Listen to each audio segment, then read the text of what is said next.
When the ark of the Lord had been in Philistine territory 7 months, the Philistines called for the priests and the diviners and said, "What shall we do with the ark of the Lord? Tell us how we should send it back to its place." They answered, "If you return the ark of the God of Israel, do not send it back to him without a gift. By all means, send a guilt offering to him. Then you will be healed, and you will know why his hand has not been lifted from you." The Philistines asked. "What guilt offering should we send to him?" They replied, 5 gold tumors and 5 gold rats, according to the number of the Philistine rulers, because the same plague has struck both you and your rulers. Make models of the tumors and of the rats that are destroying the country, and give glory to Israel's God. Perhaps he will lift his hand from you and your gods and your land. Why do you harden your hearts as the Egyptians and Pharaoh did? When Israel's God dealt harshly with them, did they not send the Israelites out so they could go on their way? Now then, get a new cart ready, with 2 cows that have calved that have never been yoked. Hitch the cows to the cart, but take their calves away and pin them up. Take the ark of the Lord and put it on the cart, and in the chest beside it put the gold objects you are sending back to him as a guilt offering. Send it on its way, but keep watching it.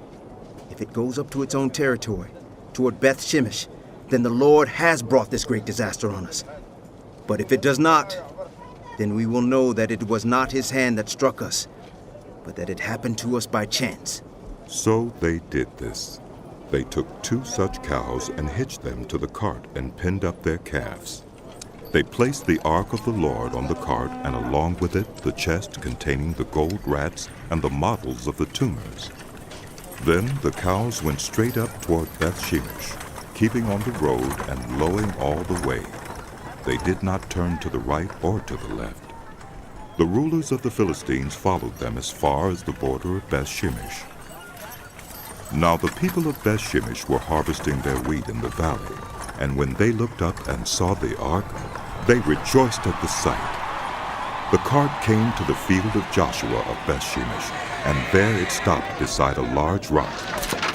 The people chopped up the wood of the cart and sacrificed the cows as a burnt offering to the Lord. The Levites took down the ark of the Lord, together with the chest containing the gold objects, and placed them on the large rock.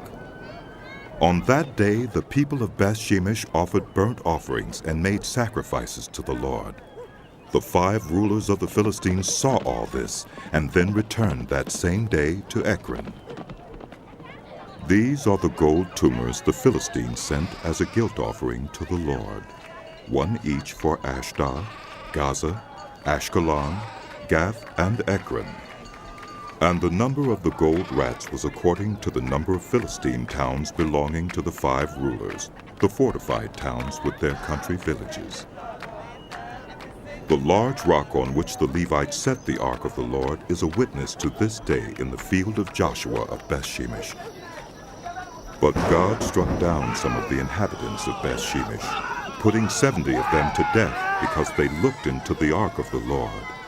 The people mourned because of the heavy blow the Lord had dealt them, and the people of Beth Shemesh asked, "Who can stand in the presence of the Lord, this holy God? To whom will the ark go up from here?" Then they sent messengers to the people of Kiriath-Jearim, saying, "The Philistines have returned the ark of the Lord. Come down and take it up to your